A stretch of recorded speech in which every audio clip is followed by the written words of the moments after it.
اعوذ باللہ من شر الشیطان اللعین الرجیم بسم اللہ الرحمن الرحیم۔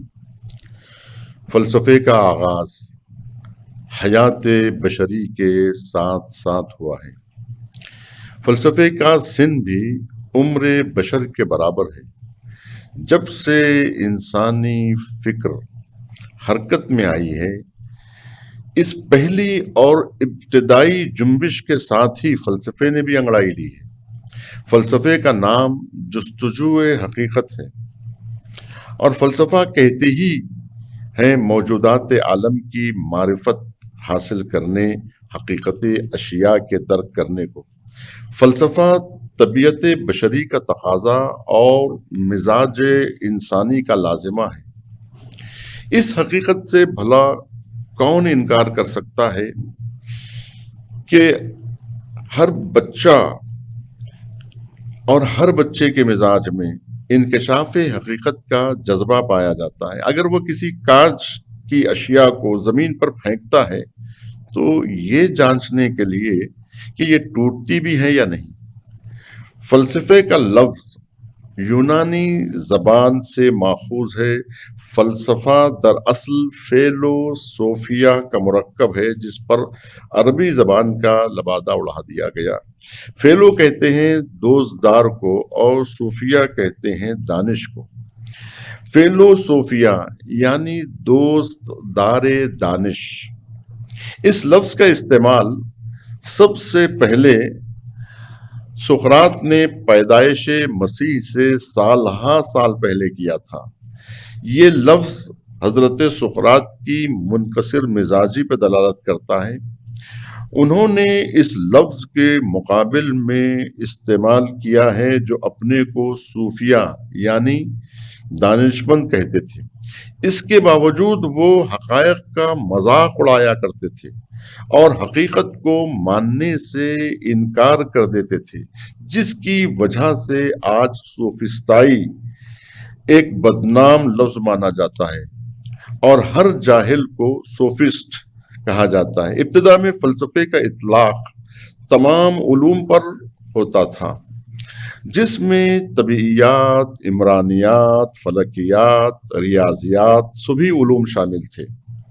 لیکن جیسے جیسے علوم پھیلنے لگے اور تحقیق کا دائرہ وسیع سے وسیع تر ہونے لگا اور ہر شعبے میں نت نئی ترقیاں ہونے لگیں، فلسفہ بھی اپنے مفہوم میں سکڑنے لگا، یہاں تک کہ فلسفہ علوم عقلی سے بھی سکڑ کر صرف مابعد الطبیعیات سے مختص ہو کر رہ گیا۔ اور اسی فلسفے الہیات میں کئی مکاتب فکر پیدا ہوئے اور کئی روشیں پیدا ہوئیں، جن میں فلسفہ مشاء، جن کا تکیہ سراسر عقلی دلیلوں پر ہے۔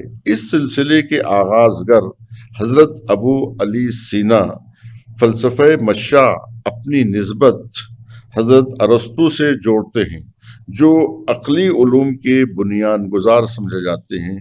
یعنی ابن سینا نے اپنی نسبت ارسطو سے جوڑی ہے اور یہ کہا ہے کہ فلسفہ مشاء در حقیقت ارسطو سے لیا گیا ہے۔ اس کے علاوہ فلسفہ تصوف حضرت محی الدین ابن عربی، جن کے بانی ہیں، جنہوں نے اپنے فلسفے کی بنیاد قلبی انکشافات اور عملی ریاضیات پر رکھی ہیں، جو کشف و شہود اور قلبی واردات کا تذکرہ کرتے ہیں۔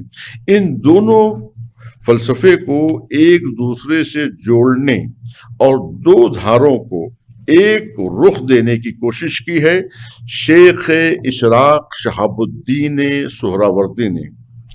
خود شیخ اشراق، جو اس مکتب کے بانی کی حیثیت رکھتے ہیں، اپنے مکتب کو حضرت افلاطون سے نسبت دیتے ہیں۔ فلسفہ اشراق کی روش پر چلتے ہوئے صدر الدین محمد شیرازی صدر المطالعین نے اس روش پر ایسے گہرے نقوش چھوڑے اور اس فکر کو ایسی نئی جہت عطا کی کہ اب اپنی جگہ فکر صدرائی از خود مکتب صدرائی میں تبدیل ہو گیا، جس وجہ سے صدر الدین شیرازی صدر المطالعین یعنی الہی فلسفے کے صدر الصدور کی حیثیت سے متعارف ہوئے۔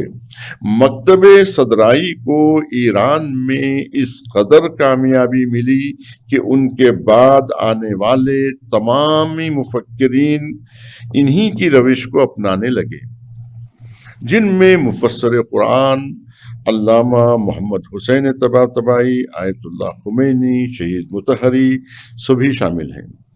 یاد رہے کہ ایران ہمیشہ فلسفے کا گڑھ رہا ہے اور وہاں کی زمین صدیوں سے فلاسفہ کا گہوارہ رہی ہے، اور بے شمار فلاسفہ ایران کی سرزمین سے پیدا ہوئے۔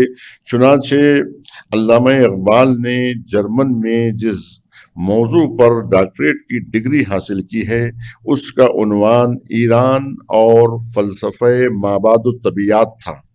فلاسفہ کی سوانح حیات سے نئی قوم کو روشناس کروانا موجودہ علماء و مفکرین کی اہم ترین ذمہ داری ہے، لہٰذا ہم نے اس ضمن میں کوشش کی ہے، اور یہ کتاب 23 سال پہلے اسی سرزمین پر لکھی گئی، جن میں آج ہم آپ کے سامنے ان شخصیات کو پیش کرنے میں ہم نے کامیابی حاصل کی ہے۔ جن افراد کا یہاں، جن شخصیات کا، جن اہم دانشوروں کا اور فلاسفہ کا ہم نے ذکر کیا ہے اس سلسلے میں، وہ ہیں سقراط، افلاطون اور ارسطو، جو یونانی فلاسفر ہیں۔ اور اس کے بعد جب ہم نے سلسلہ شروع کیا تو چوتھے نمبر پر ہم نے نام لکھا ہے فارابی کا، جو تاریخی اعتبار سے اس کے بعد آتے ہیں۔ چنانچہ فارابی کے بعد ابن سینا، خواجہ نصیر الدین طوسی، ملا صدرہ، ملا ہادی سبزواری اور امام خمینی، علامہ طباطبائی کا ذکر ہم نے یہاں کیا ہے۔ والسلام علیکم ورحمۃ اللہ وبرکاتہ۔